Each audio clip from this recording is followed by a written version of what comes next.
antes todo, nada, agradecerle a Pablo la invitación, súper contenta de estar acá y espero, bueno, poder transmitir algo copado, que se entienda y ya me van a preguntar todas las dudas y lo que quieran, puede ser en el medio de la clase o cuando terminemos, no hay ningún problema. Y vamos a hablar justamente de hiato genital y primero vamos a establecer cuáles son los objetivos de esta charla.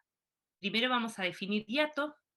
Vamos a entender además cuál es el rol del hiato en las estructuras del soporte vaginal.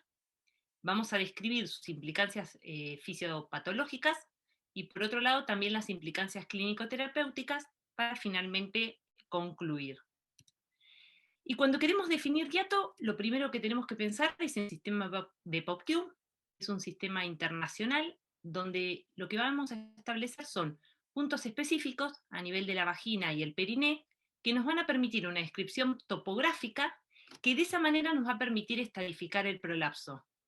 Y en el caso del hiato genital, nosotros tenemos... esperen que no me deja mover.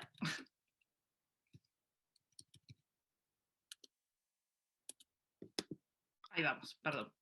Y en el caso, ahí vamos, del hiato genital, lo que vamos a tener es que el hiato genital es la medida que se extiende desde el meato uretral externo hasta el borde posterior del anillo himeneal. Y ahí lo podemos ver en reposo, como es la primera foto, o en valsalva, medido simplemente con una reglita donde marcamos los números. Ahora, cuando nosotros empezamos a leer sobre hiato genital, vamos a encontrar que además de hiato genital, los papers hablan de hiato urogenital o hiato del elevador. Y la pregunta de esto ¿es todo lo mismo? Porque ahí es donde nos empezamos a hacer lío cuando empezamos a leer. Y vayamos a ver esto. El hiato urogenital en realidad es un área. Entonces, para determinar ese área vamos a necesitar, por un lado, un diámetro antero-posterior, que va desde la sínfisis del pubis hasta el cuerpo perineal, pero sin incluir al cuerpo perineal. Y por otro lado, vamos a necesitar un diámetro transversal, que es esa medida que tenemos entre los bordes mediales justamente del músculo elevador del ano. Y con estos dos diámetros nosotros vamos a sacar un área, que el área lo podemos sacar, como lo estudiamos en primario, secundario, de esa manera un poquito más complicada, y si no lo podemos sacar como el diámetro anteroposterior por el diámetro transversal por 0,8. Y eso nos va a dar una superficie. Y delante dice que esa superficie en un individuo normal debería ser de 5 centímetros cuadrados. Y esos 5 centímetros en realidad sale de la medida de 3 centímetros de diámetro anteroposterior por 2 centímetros de diámetro transversal por 0,8. Y lo que vamos a ver ahí es que ese hiato va a estar ocupado, podríamos decir, por las paredes de la vagina, la fascia endopélvica y la uretra. Y cuando hablamos del hiato del elevador, en realidad estamos hablando del espacio que queda comprendido por dentro del músculo elevador del ano. Y en ese caso nosotros lo vamos a encontrar delimitado hacia adelante por la sínfisis del pubis y hacia los laterales por el borde medial justamente del elevador del ano. Y es en este hiato del elevador donde justamente el cuerpo humano puede potencialmente desarrollar una hernia. Y en este caso, esa hernia sería justamente el prolapso genital.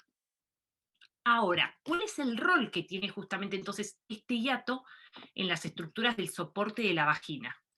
Si nosotros queremos entender eso, tenemos que leer al padre de la anatomía funcional, que es John Delancey, que lo que nos dice es que para que la vagina esté ubicada donde está y se sostenga en ese lugar, tiene que existir, por un lado, constricción, que eso está dado justamente por el músculo elevador del ano, por otro lado, suspensión, que sería lo que nosotros llamamos pexia, y que esta combinación de la constricción con la suspensión es lo que le va a dar justamente a la vagina la geometría estructural y espacial.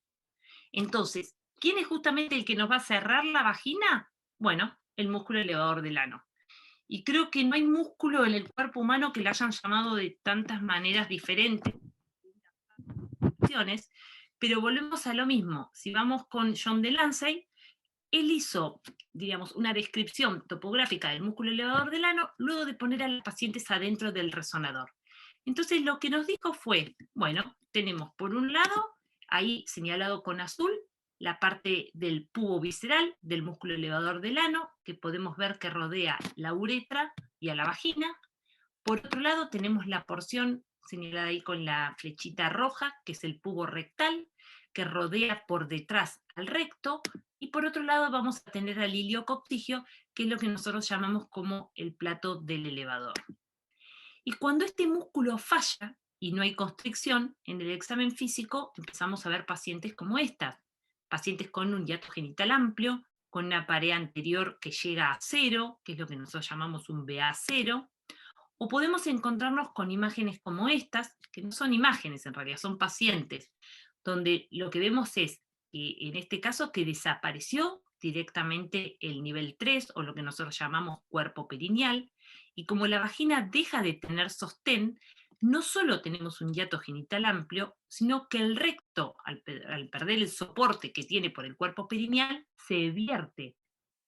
O podemos ver también imágenes como estas, donde vemos que hay una simetría de los labios, por un lado, por otro lado vemos claramente un desgarro, ahí en hora 7, vemos asimetría de los pliegues también, y esta misma paciente, si nosotros quisiéramos medirle el diámetro transversal, claramente no lo hacemos con la mano, pero acá podíamos hacerlo tranquilamente, fíjense que tenemos aproximadamente 8 centímetros de diámetro transversal, otros 8 centímetros de diámetro antero-posterior, a lo cual esto nos daría una superficie aproximada de 63 centímetros cuadrados, claramente muy alejado de lo que John Delancey decía de 5 centímetros. Y después, por otro lado, tenemos pacientes como estas, que claramente, cuando uno las ve, nos damos cuenta que el músculo elevador del ano, si bien dije, está dañado, y además podemos ver, justamente acá, un desgarro, podemos ver aparte que le falta sostén a la pared anterior de la vagina, podemos ver también un desgarro acá que claramente comprometió el esfínter anal, ¿está bien? Y por eso vemos esta clase de pacientes. Ahora, la pregunta del millón es, ¿qué pasó acá para que estas pacientes tengan semejante daño? Y claramente pasan cosas como estas. Entonces, ¿cómo vamos a entender por qué genera tanto daño ese pasaje? Bueno, si nosotros tenemos en cuenta de que esa superficie tenía 5 centímetros cuadrados, pero que una cabeza fetal al término tiene 9 centímetros de diámetro, lo que hace una superficie de 63, podemos entender que las fibras musculares van a tener que irse distendiendo mucho para que esa cabeza fetal pase. Ahora, nosotros sabemos que el músculo estriado se distiende hasta 1,5 veces su tamaño original sin generar daño. Sin embargo, y sobre todo las primeras fibras, que son las de la parte del pubo visceral del músculo elevador del ano, llegan a distenderse como no es tolerada por el músculo, aparece el daño en el músculo del elevador del ano. ¿Y cómo puede aparecer? Bueno, John Delancey describe que es una abulsión, que la abulsión en realidad es una desinserción traumática, justamente del músculo elevador del ano.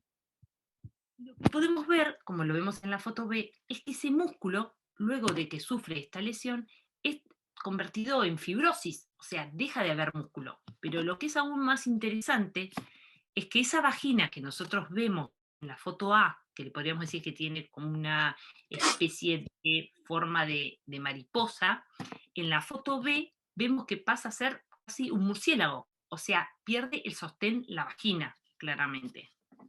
Ahora hay veces que sin llegar a semejante lesión como es una abulsión, podemos encontrar microtrauma o lo que sería una sobredistensión, que es una distensión del músculo elevador del ano, pero de manera irreversible, o sea que no vuelve a su tamaño original.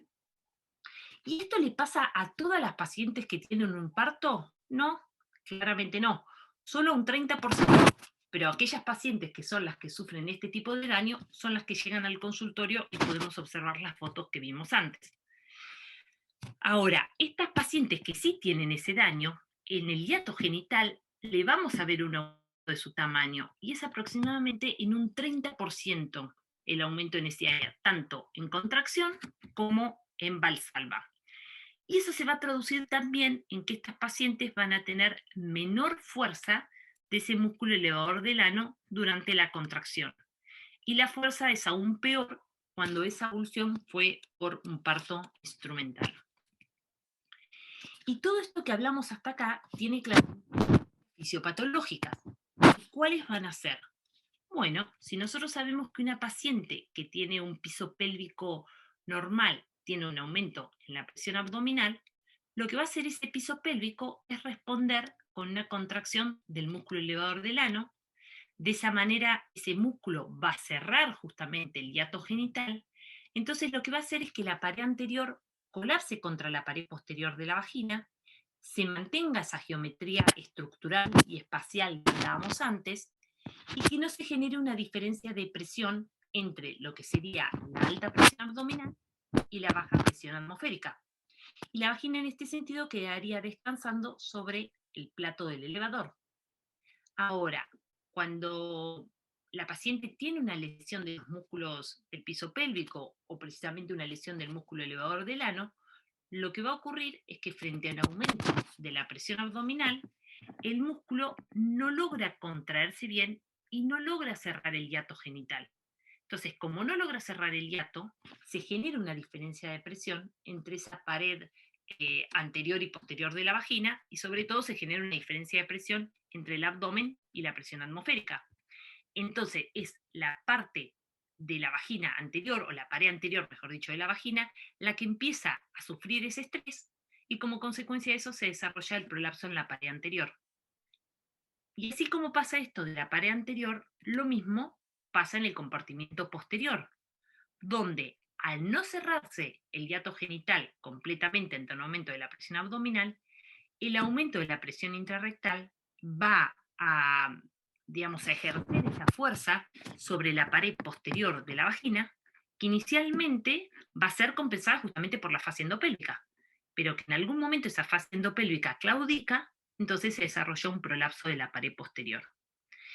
Y por otro lado, también tenemos una relación entre el plato del elevador, ¿bien? Y por otro lado del hiato genital, en la cual, a medida que ese plato del elevador, que dijimos nosotros que era horizontal y era sobre donde descansaban los 2/3 superiores de la vagina, va perdiendo su horizontalidad y se va verticalizando, nos aumenta el hiato genital. Entonces, por otro lado, podemos aumentarle ese dato y saber que cuando nosotros tenemos un ángulo del plato del elevador elevado, vamos a tener un daño justamente del músculo elevador del ano. Y por otro lado, vamos a analizar cuáles son las implicancias que tiene justamente este cambio en el hiato a nivel clínico terapéutico. Por un lado, tenemos que el hiato tiene una correlación con la severidad del prolapso. ¿Y qué quiere decir esto? Quiere decir que a medida que nos aumenta el hiato genital, aumenta el riesgo de un prolapso mayor.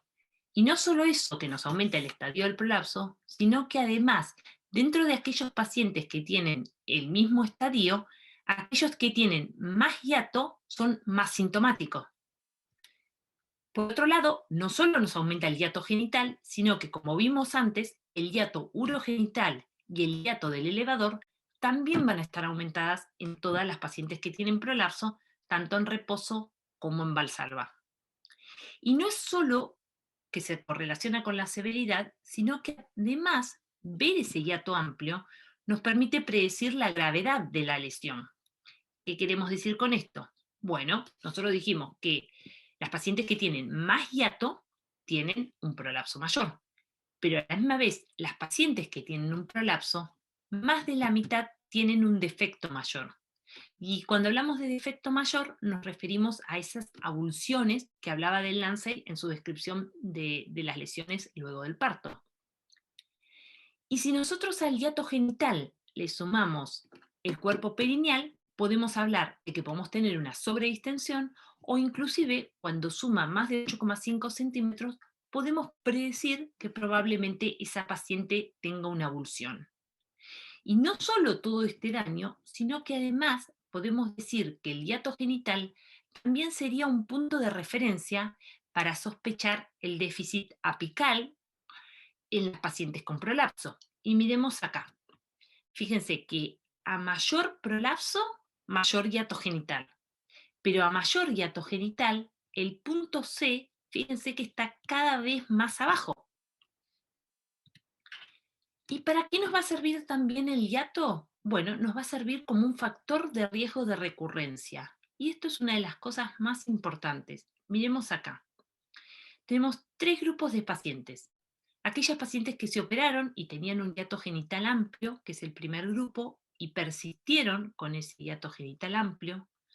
Por otro lado, tenemos aquellas pacientes que tenían un hiato genital normal antes de operarse y persistieron con ese hiato genital normal, y aquellas pacientes que tenían un hiato genital amplio, pero que luego de la cirugía mejoraron. Y fíjense que cuando analizan las fallas, lo que se ve es que en este primer grupo, que es el grupo que persistió con el hiato genital amplio, no solo son las pacientes que más fallan, sino que también son las pacientes que más se reoperan. ¿Cuánto más riesgo de fallar tienen? Fijémonos acá. Si nosotros comparamos aquellas pacientes que tienen un hiato genital amplio, pero que persistieron amplio justamente con aquellas que lo mejoramos, tienen entre 4 y 5 veces más riesgo de fallar. Pero si comparamos aquellas pacientes que persistieron con el hiato genital amplio, comparado con aquellas que tenían un hiato genital normal, fallan hasta casi 16 veces más. Y no solo fallarían más, sino que además fallan más rápido. Fijémonos acá, podemos ver con la línea verde aquellas pacientes que persistieron con el hiato genital amplio, cómo la falla se produce antes que aquellas que lo mejoramos y que aquellas inclusive que persistieron siempre normal. Con todos estos datos que tenemos hasta acá, de déficit apical, de mayor riesgo de tener un defecto mayor, ¿está bien? De mayor riesgo, por otro lado, de recidiva, es de la manera que nosotros toda esta información nos va a permitir elaborar un plan terapéutico. Veamos acá. Como dijimos recién, pacientes que luego de las cirugías tienen un hiato genital de más de 4 centímetros, es decir, yo no se los corregí durante el procedimiento quirúrgico o no fue suficiente, independientemente que yo les haya suspendido la cúpula vaginal, es decir, que haya dado la pexia, como cuando hablamos de los sostén de la vagina, si yo no le doy constricción, estas pacientes tienen riesgo de falla anatómica en todos los compartimientos. Pero la buena noticia sería que cada 1 centímetro que yo le reduzco el hiato a la paciente durante el procedimiento quirúrgico, reduzco al 56% las probabilidades de que esa paciente falle. Así que a la hora de elaborar un plan terapéutico, lo que tenemos que hacer es parar el reloj, sentarnos con la paciente, explicarle cuál es justamente el plan terapéutico y sobre todo consentirla. ¿Por qué consentirla? Porque cuando nosotros tenemos una paciente con este hiato genital, como vimos hoy, tal vez no logremos nuestro objetivo con una sola cirugía.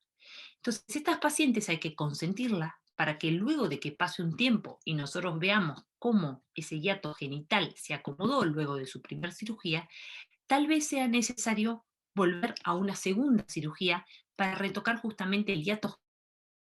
Como dijimos inicialmente, lo más importante es la constricción. Así que, para concluir y no aburrir mucho más, lo que vamos a saber es que el hiato genital, pensemos que es una herramienta de evaluación clínica, ¿bien? Que es objetiva, es reproducible. Por otro lado, es accesible. Lo único que nosotros necesitamos en el consultorio es una reglita y hacer pujar a la paciente para medirlo. No tiene ningún tipo de costo. Nos permite una evaluación indirecta en la función de las estructuras del sostén y sobre todo programar esta estrategia terapéutica para que la paciente ande bien después de la cirugía. Ahora, sin embargo, no vamos a ser capaces de optimizar el tratamiento de las pacientes, ni tampoco establecerlo como objetivo en el tratamiento quirúrgico, a menos que empecemos midiendo las dimensiones del hiato en la práctica clínica. Bueno, muchas gracias.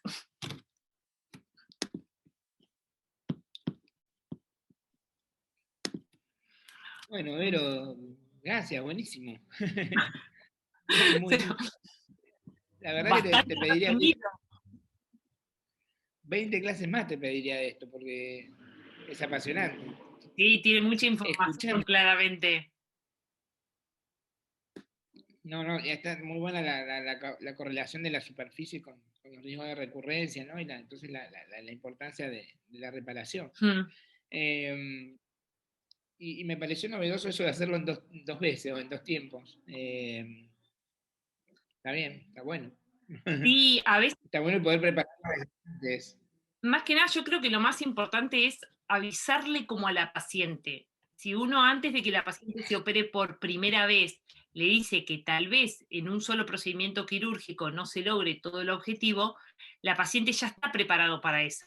Otra cosa es cuando nosotros vemos que la paciente quedó divina pared anterior, pared posterior, pero tal vez no quedamos tan conformes con cómo quedó ese hiato, porque de ese hiato va a depender todo esto justamente que vimos nosotros, o sea, la recurrencia, la presencia de los síntomas, todo, y después decirle a la paciente que necesita una cirugía más para lograr el objetivo final, tal vez no sea tan ético. Entonces, cuando nosotros tenemos esos prolapsos así de grandes, se consienten a las pacientes para entrar a quirófano. Tal vez, la mayoría no lo necesitan, pero están consentidas para entrar a quirófano nuevamente si no se logra el objetivo.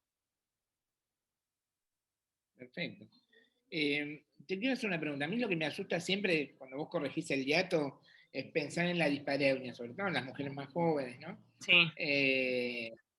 O por ahí dispareunia también, pero Mm. principalmente en la dispareunia es un tema que me asusta siempre y empiezo, viste, con los dos deditos y a ver los dos deditos y un poquito más, porque si no, ¿cómo manejas eso?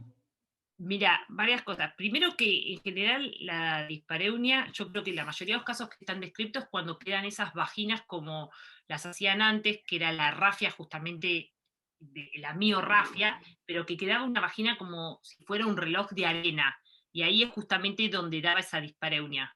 En general lo medimos, como decís vos, con los dos deditos, con todo, pero, por ejemplo, yo te puedo contar en el Hospital Pena, cuando yo me formé, inclusive puede sonar hasta cómico esto, pero se le pedía a la mujer que midiera al marido durante la erección el diámetro y con eso se calculaba. Y inclusive nos pasó, Fran se debe acordar que está ahí, con una paciente que cuando lo trajo le dijimos, no, me diste mal, no era el largo, era el diámetro transverso. Y la paciente dice, no, es el diámetro transverso. Y se lo volvimos a hacer medir porque creíamos que no. Inclusive esa paciente se dejó un hiato genital más amplio y después terminó con una posi, porque igualmente a ella le había quedado justamente demasiado justo, pero es la excepción a la regla que pase algo así. En general, cuando uno ajusta, como decimos, con esos dos dedos y todo, anda bien y el hiato cede después siempre un poquitito. Bien. Paulín, Sí, Fran. hola, hola. Bueno, pero yo soy en parte culpable con Pablo de que estés acá, así que antes que nada, muchas gracias. La charla, como siempre, la escuché 20 veces y la escuché 20 veces más. Así que nada. Con respecto a lo que decías, Pablo, siempre más que nada en las posmenopáusicas, con un poquito de masaje perineal y estrógenos locales, muchas veces afloja. ¿Está bien? Y nada, el punto es que la paciente no tenga miedo de reiniciar las relaciones y por otro lado que no use todo esto como una excusa para no tener relaciones, que también pasa. Más de una vez cuando lo escuchamos, no, por suerte mi marido ya no me molesta cuando le preguntas por relaciones. Y más allá de eso significa que la pobre vieja nunca la pasó bien. Pero bueno, la idea es que no tenga relaciones porque no tiene ganas, no porque le molestaba. O sea, conceptualmente está totalmente erróneo. ¿Viste? Y después, Vero, iba a decir algo y me olvidé. Ya me voy a acordar. Seguí vos, Pablito. Ya la neurona va a hacer contacto. Escúchame. Sí, pero lo que dice Fran es cierto, ¿no? Eso. Hay que enviarlas con masajes y todo, porque aparte son muchas veces pacientes que hace mucho tiempo que no mantienen relaciones, sobre todo, como decía Fran, las posmenopáusicas, no sabemos si como excusa, como molesta del prolapso, pero hay que reentrenarlas en eso y en que tampoco posterguen las relaciones sexuales. O sea, y una vez que se cumple el tiempo de curación, de las suturas que salieron, todo, que inicien las relaciones, y hay que incentivarlas también para eso. Vero, ¿conviene charlar el tema de las relaciones antes? Porque, o sea, es importante esto de tener claro si la mujer quiere tener relaciones o no. Principalmente porque también te puede Sí, dar un problema. O sea, que la mujer use esto y después tener el reclamo del hombre y a veces de la mujer como parte de una estrategia, ¿no? sí, hay varias cosas. Nosotros siempre preguntamos si las mujeres son sexualmente activas. Siempre les preguntamos, además de ser sexualmente activas, si tienen justamente relaciones a través de la vagina. Les preguntamos también si tienen algún tipo de dolor, ¿está bien? Porque hay muchas pacientes que tienen dolores previos a la cirugía y cuando es eso, tratamos primero de tratar ese dolor antes de que se operen, porque sabemos que la cirugía claramente no le va a sacar los dolores, inclusive sí es cierto que puede aumentarlo, porque eso está escrito en la literatura. Entonces, de eso siempre les preguntamos y también les preguntamos por la pareja, porque a veces es como, a veces este hiato ajustado que queda, o algunas otras cosas, tiene que ver con alguna disfunción eréctil de sus parejas y que en realidad no logran la penetración por eso, así que también les preguntamos sobre ellos. Que también es muy común y que se habla poco, por eso también lo vi. Que tengan Sí, quizás dificultades con la penetración por el tema este. Sí. Escuché, sí. y después quería preguntarte por la aplicatura de los elevadores. Sí, no, más o menos. Lo que hacemos nosotros es una perineoplastia, diríamos, pero no hacemos una rafia del elevador alta. Lo que uno trabaja es el tercio, sobre todo inferior de la vagina, que es esta constricción, que es lo que le da el soporte, diríamos, y permite esta geometría espacial y estructural. Pero no es que cerramos la vagina desde arriba todo entero y que nos quede una vagina finita. Así que en ese sentido, diríamos, en todo Fran puede decir lo mismo en el grupo nuestro, diríamos, hacemos perineoplastias, hacemos, como decimos nosotros, una buena perineoplastia, pero no una rafia de los elevadores altas. Bien. ¿Y bajas? Claro, baja sí porque sería la parte del elevador, pero es el tercio distal de la vagina, es el tercio inferior, digamos, y ahí no tenemos los trastornos de dispareunia ni todas esas cosas. Bien. Sí, los que quieran hacer consultas, nada, agarra, prende el micrófono y pregunta, ¿eh? Mire que esto es Una muy... cosa, Pablín, Sí, Fran. con respecto a lo que hablamos de las relaciones, es importante tener en cuenta que seguramente a ninguno de nosotros nos va a pasar, pero muchas veces las parejas, esas disfunciones eréctiles, hay que considerar el hiato un poquito más amplio, porque el señor como que, voy a hacer un gesto muy bruto, si no se me cae el teléfono, pero como que le choque y le sale por la flacidez que tienen las relaciones. Entonces hay que tener en cuenta eso, que parece una pavada, una cosa que no valoramos. ¿Viste? Como decía Vero, mantener relaciones, sí, por vía vaginal, sí. Y tratar de chusmear un poquito más acerca de la pareja o de la no pareja que tenga para, para adelantarse un problema después. ¿Ya? Claro, ese era el punto. Y en la práctica cotidiana ustedes están así midiéndole el hiato y haciendo la cuenta de la superficie y todo eso, o es más? Midiendo el hiato, sí, siempre medimos los hiatos, sí. Todo lo que es Sí. PopQ está medido y está escrito en la historia, sí. Bien. Y además, pero nos sirve aparte para esto, para asesorar a la paciente, diríamos, antes de la cirugía, para que ellas también lo comparen. Hoy con las fotos muchas veces hay muchas pacientes que uno le saca las fotos y se las comparte a ella. Yo ni siquiera me las quedo, pero también para que la paciente pueda comparar en el antes y el después también cómo está, cuál es la diferencia. Está Carla por acá. Carla, ¿estás por ahí? ¿Querés hacer alguna pregunta? ¿Algo que se te ocurra ahí interesante?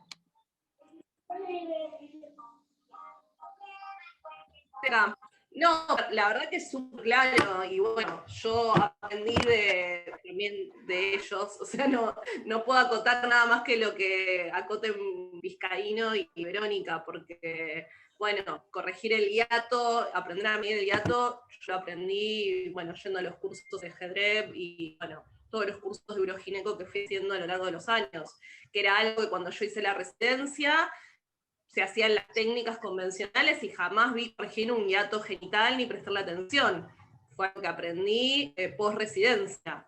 Y la verdad que mejora mucho. Muchas veces hago mea culpa, que a veces si la cirugía se alarga y por falta de tiempo no terminamos de hacer la perineoplastia, pero también siempre, al menos yo, consintiendo a la paciente de que puede haber un segundo tiempo, una cirugía para corregir o si hay una recidiva, si los prolapsos, ni hablar si son prolapsos vaginales y bultos muy grandes, que puede haber un segundo tiempo quirúrgico. Y fundamental también el tema de la sexualidad, y más en las pacientes posmenopáusicas, porque no solo se suma la falta de estrógeno, sino las disfunciones sexuales en el hombre, la mujer, la falta de libido por la falta de estrógeno, o sea, es un combo muy complejo y explosivo también. Que no quieran tener relaciones después de la cirugía también me pasó un montón de veces, que por ahí pasan 2-3 meses y le decís, ¿tuviste relaciones? Y no tienen porque les da miedo, porque antes no disfrutaban o no llegaban al orgasmo o tienen miedo. Tienen mucho miedo los pacientes, así que bueno, también hay que trabajar todo ese tema para que vuelvan a tener relaciones. Pero bueno, súper claro, Verónica, gracias. Gracias. Verónica, histerectomía sí, histerectomía no. Bien, no, histerectomía no, en realidad, a no ser que sea por otra situación que no tenga nada que ver con el piso de la pelvis, pero la realidad es que no, está demostrado que no mejora los resultados, o sea, los resultados con respecto a prolapso y a todo eso, que inclusive aumenta el riesgo de sangrado, aumenta el tiempo de cirugía, aumenta el tiempo de recuperación de la paciente, así que no, histerectomía no. Pacho, Paulín, yo tengo una pregunta para vos y para Vero. ¿Ya? a En ver. el caso de una colposacropexia, la corrección del hiato, ¿no? ¿La pensarían en el mismo momento o la Qué pensarían bueno. en forma diferida? Y lo mismo con respecto a la incontinencia. ¿Le harían a la vez un TOT o una BUSH junto con la colposacropexia o lo diferirían para corregir después con el hiato? ¿Qué piensan los dos? Yo estoy en un punto de inflexión. Porque- Dejé pensando. No, bueno, vos estuviste con vos, lo charlé el otro día, ¿no? ¿O no fue con vos? Puede ser. Te estoy viendo demasiado últimamente, así que puede ser. Bueno, no me acuerdo con quién lo charlé, ¿viste? El tema es que yo cuando tengo para hacer esa cirugía ya me agarro la cabeza, porque yo sé que es una eternidad, ¿viste? Es una eternidad.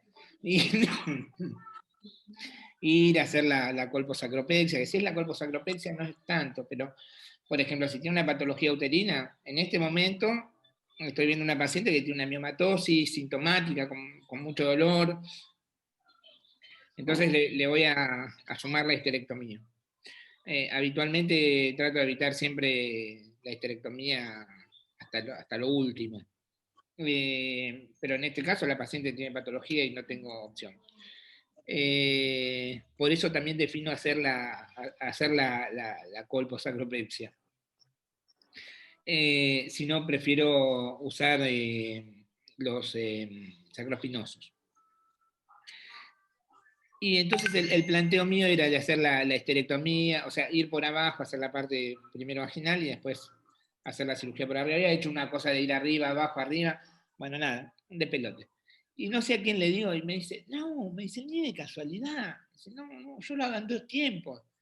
Ah, ya sé con quién fue, con este chico. Ay, con Juan. Juan Sardí. Con Juan. Me dice, no, lo hago en 2 tiempos. Me dice, no, es una locura, qué sé yo. Y la verdad que no se me había ocurrido, medio que no me lo permitía, y finalmente me lo permití.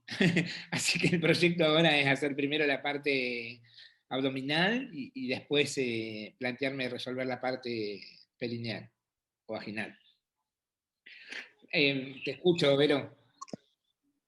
Sí, claramente lo ideal sería hacerlo en 2 tiempos, por varias razones. Uno, que después uno tiene todo lo que queda residual después de esa cirugía de suspensión, tanto de la pared anterior, posterior, como del cuerpo perineal. Y por otro lado, porque hay trabajos que dicen que los resultados del compartimiento posterior son mejores cuando las hacemos en un segundo tiempo. Así que claramente esa sería la mejor opción. Después, por supuesto que hay excepciones a la regla, con respecto a pacientes, a lugares, a un montón de cosas que puede variar, pero creo que si uno puede elegir, lo ideal son los dos tiempos. Primero la vía abdominal y después ir por la vía vaginal. ¿Y vos, Y lo Fran? que dijiste de incontinencia de orina, lo haría en el segundo tiempo por vía vaginal y no por vía abdominal. Además llega un punto Y que las yo, Pablito, tan largas se hacen muy pesadas. Yendo, viniendo, cambiando de posición. no solo pesadas, o sea, cuando vos dejás de tener la pulsión desde arriba, ya el hiato se modifica, ya cambia la conformación de la pelvis. Entonces, a menos que estemos en un contexto por ahí de alguna cobertura médica o algún hospital complicado con disponibilidad de quirófano, porque, bueno, la segunda cirugía se la puedo hacer recién en un año, o lo que sea, yo trataría con prosacropexia y después reevaluar con una urodinamia y reevaluar bien el hiato y ahí corregir, como decía Vero, todo lo residual. Bien. Y Carla, vos, ¿qué te parece? ¿Cómo lo manejás?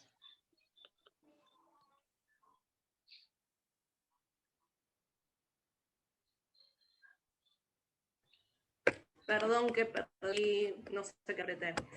No, también en 2 tiempos. También en 2 tiempos. ¿Y qué tiempo dejarías en el medio, así tipo básico? Pregunta Willy Paz.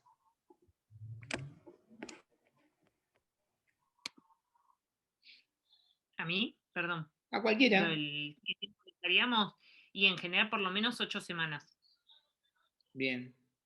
¿Y Fran? Yo te diría lo mismo, 6 a 8 semanas como mínimo. Pensá que es una cirugía abdominal, aunque la hagas laparoscópica y todo, hay que dejarlo un tiempito. Siempre hay que ver los problemas extras, como, no sé, nosotros en OSECAC. Y es personal doméstico. Realmente, si te operás ahora, no trabajás, te operás en 45 días de vuelta y de vuelta no trabajás, y me matan. Pero bueno, hay que tratar de ver cómo uno adapta las cosas para lograr la cirugía. Bien. ¿Y vos, Carlita, qué tiempo le dejarías?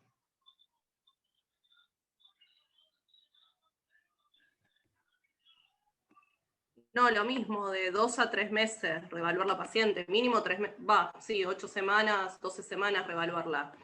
Pero también, como dice Francisco, evaluar, ahora que nombró a las empleadas domésticas, al menos nuestra población hospitalaria, vienen muchas pacientes, que también tenés que evaluar eso, el tiempo de reposo, las licencias, el que por ahí trabaja y no cobra, entonces ahí se complica el tema. Y que vuelvan, obviamente, esas pacientes que no se pierdan en el camino de la reevaluación, porque en el hospital, en el privado es una cosa, porque la paciente te vuelve, pero en el hospital muchas veces se pierde la paciente, se queda sin su segundo tiempo de quirúrgico.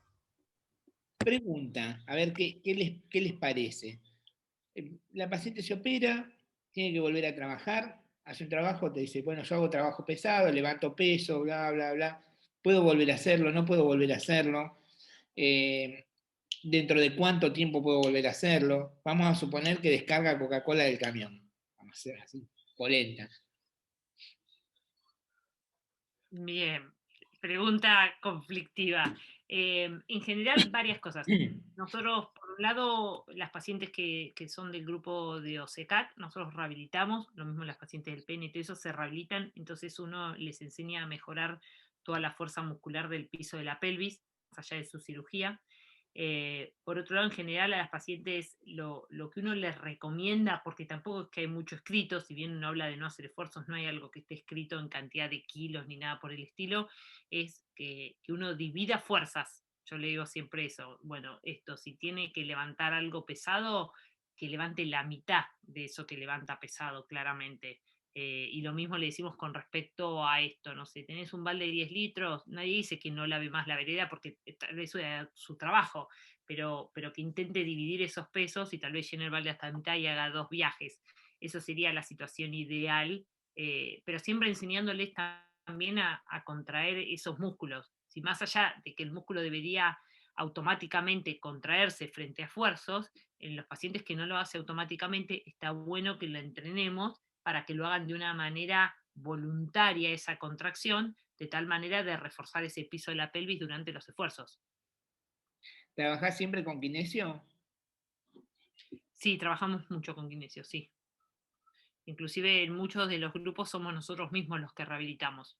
No es que las derivamos a una kinesióloga, sino que nosotros los médicos somos los que rehabilitamos. Bien. Y con respecto al reinicio de relaciones,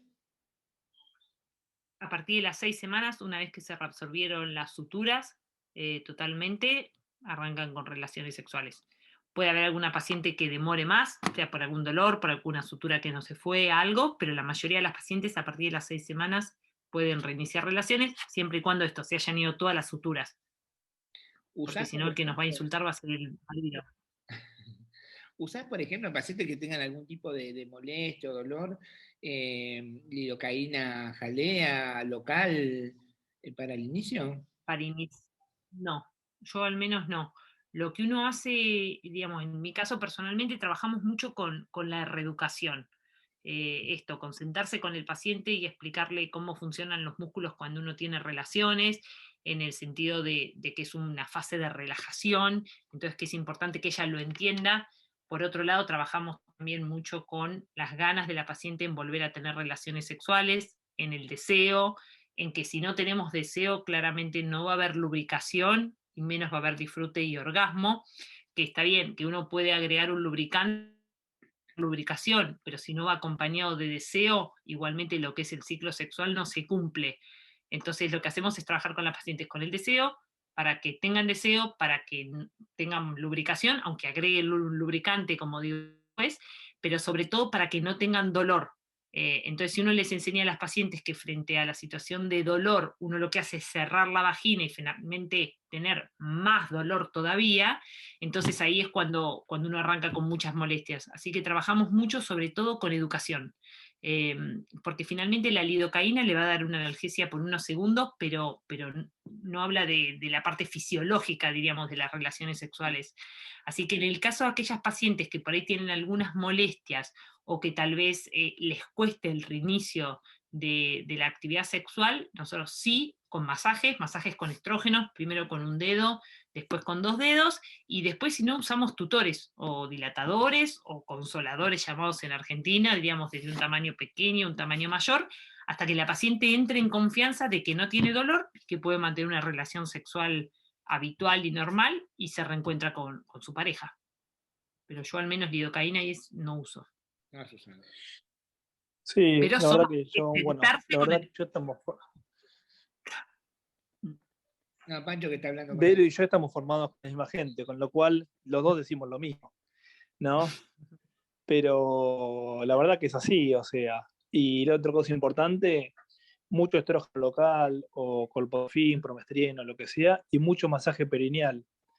Eso también. Y en algunas pacientes, cada tanto, si el colocarse el colpotrofin es parte del juego sexual con su pareja, que lo haga. A mí me importa que lo haga, no importa quién lo hace. O sea, cada uno dentro de su cuarto que haga lo que quiera. Pero sí que se hagan los masajes perineales porque la verdad que mucho, ganar elasticidad y en las vaginas atróficas también mejora mucho el tema de lubricación y todo eso. Pancho, Y si hace falta algún lubricante extra, un ki o lo que sea. ¿a qué te referís con Sí, masajes Paulín, perineales? ponerse con 1 centímetro de crema, 1,5 centímetros de colpotrofin o menoclin pro es lo que me gusta a mí, si no colpoestriol o lo que tenga la señora, colocarse un poquito en la vagina y después en el pulgar, hacerse sobre la zona de la perineorrafia, sobre lo que es cara posterior, masajes como elongando un poquito músculos. Especialmente masajes, lo que sería, si queremos poner de una forma, masajes en forma de U, como para ganar elasticidad en el periné, porque el resto es tejido duro, o sea, vos donde puedes ganar elasticidad en la paciente esa que tiene un poquito de dispareunia, molestias, es ahí abajo. Bien. Digamos, como última opción, como decía Vero, con esa paciente que estaba con el negro de WhatsApp, la cirugía de POSI. Pero bueno, eso es la última opción. O que cambie de novio y listo. También. Suele pasar. Suele pasar. Totalmente. Por si acaso no pidamos que nos comparen a nosotros porque vamos a quedar mal. No, no. Pero viste, la vida le da oportunidades a todos.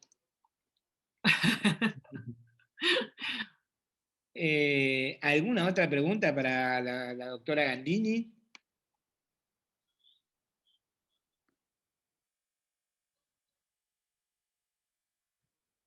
Están calladísimos. Me mataron. ¿Están ahí, che? Parece que están tímidos, Paulín. Yo 2 cosas. Primero, bueno, gracias de vuelta. Qué linda biblioteca que tenés. La verdad que la veo de fondo y te envidio mucho porque está muy linda. Y a Pablito, muchas gracias por aceptarme, que esté en mi residente. Es de mis papás porque estoy en Torquín. Que es de mis papás la biblioteca porque estoy en Torquín. Es por eso. Para el jueves ¿estás en el pueblo o no? No, está Anita. Está Anita sola, perfecto. Solo para saber. Ahora, y Pablito, muchas gracias, que están 2 de mis residentes ahí. Así que gracias por aceptarme, invitados a que la escuchen a Vero. Nada, son siempre bienvenidos. Y nada, sabes que nos gusta juntarnos con un montón de gente y es lo que hace este espacio tan rico. Me salió divino. Carla, creo que no tengo más nada para preguntarte. O sea, en realidad podría preguntar un montón de pormenores más, todos alrededor de la cirugía ginecológica, y quizás de hiato urogenital poco. La taberna de Pablito, dice Luisito. Yo soy Mou. Montones de cosas alrededor de todo lo que es la patología del piso pelviano, pormenores, ¿viste? Estas cosas que nunca, que te preguntan las pacientes, uno nunca sabe qué responder y sin ninguna evidencia, dice, no se te ocurra levantar peso nunca más en tu vida. La chica tiene 35 años, 7 pibes.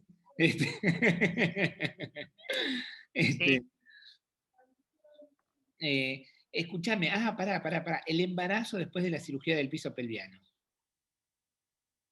Bien. Claramente el embarazo es una situación de sobrecarga, ¿no?, del piso de la pelvis, pero nada, aquellas pacientes que realmente requieren una cirugía, nosotros hemos tenido pacientes muy jóvenes con prolapsos estadio 4, o sea, y que son pacientes que merecen una cirugía, por más que después se embaracen y todo. Por supuesto que uno les puede proponer usar un pesario hasta que cumplan con su paridad, pero bueno, muchas veces no es la mayor comodidad para el paciente, hay que evaluar a cada paciente individualmente. Y después habrá que ver, digamos, en general uno siempre tiende a... ¿Y si le pusiste mallas, una promotosuspensión o suspensión a sacroespinoso? Hay casos y está descrito, diríamos, también embarazos después de una colpopromonto, que no sería una colpopromonto, sino que sería, digamos, esa apexia al útero, el útero, perdón, y hay casos descriptos de embarazo después y todo, y bueno, y después se arreglará otra vez lo que quede después de ese embarazo. Siempre nosotros preferimos la pregunta que le hago a los dos es, ¿le hacemos un parto o una cesárea? Bueno, la bibliografía dice que le podemos hacer un parto. La bibliografía dice que podríamos hacerle un parto. Es cierto que nosotros los inducimos a que no tanto. ¿Y vos cómo Totalmente de acuerdo. Sí, es un tema. Hay que animarse, ¿no? Sí. Hacer un parto. Pero bueno, yo creo que... sí. Pero bueno, siempre volvemos a lo mismo. Lo más importante es sentarse con la paciente y hablarlo y asesorarla y ver cuáles son las posibilidades y que ella también pueda decidir qué es lo que quiere en base a lo que nosotros lo asesoramos. Pancho, ¿qué decías vos? No, yo lo que te digo es una parte que te digo, trata de grabarla o editarla. Pero yo le diría, si ya tiene una cirugía de sacropexia y quedó embarazada, y yo le hago una cesárea y la ligo. La verdad, ya le hice la mejor cirugía que tengo. Si reciba, no tengo mucho margen de una cirugía para darle. Una recolpropexia es una cirugía muy compleja. Irme por abajo, bien, es un quilombo. Nada, yo la asesoraría muy bien y trataría de explicarle los riesgos frente a una recidiva de su prolapso si es que terminó con una sacropexia en el medio. Por ahí no es muy académico lo que pienso, pero es llevar un poco la práctica y las cosas que pueden pasar. Tal cual. Tal cual. Muchachada hermosa.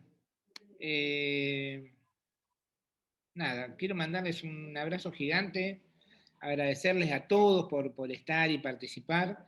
Ahí está Sebastián, el jefe de Toco Gineco del Hospital Lucio Meléndez. Después el resto están todos los que ya estábamos, creo. Así que nada, mandarle un abrazo gigante, un agradecimiento eterno a vos, Vero. Te vamos a volver a joder de eso de que yo tenga tu teléfono, es un problema serio para vos. No me bloquees. Además, si no, igual hago que te llame otro, o sea, no pasa nada. Fran, a vos por nada, esta onda que le ponés siempre y acompañarnos también en el desarrollo de este módulo. Nada, ya lo sabés, ¿qué te puedo decir? Nada, a todos, muy buenas noches, que descansen, que mañana tenemos un gran día. Bueno, gracias Pablo por la invitación, me parece un lugar maravilloso, me encanta que hagan esto. Yo también tengo tu teléfono, así que vos también tenés un problema, así que nada, ya te voy a pedir para incorporarme en alguna charla y poder escuchar a otros y como siempre, seguir aprendiendo. Dale, no hay ningún problema. Un abrazo a todos. Bueno. Abrazo a todos, muy bueno Vero, de vuelta te lo digo, y Pablito, nada, está muy bueno, como yo le decía, los Ateneos de Pablito, o la taberna de Pablo, así que nada, ya nos veremos de nuevo. Chau, chau. Chao, chao.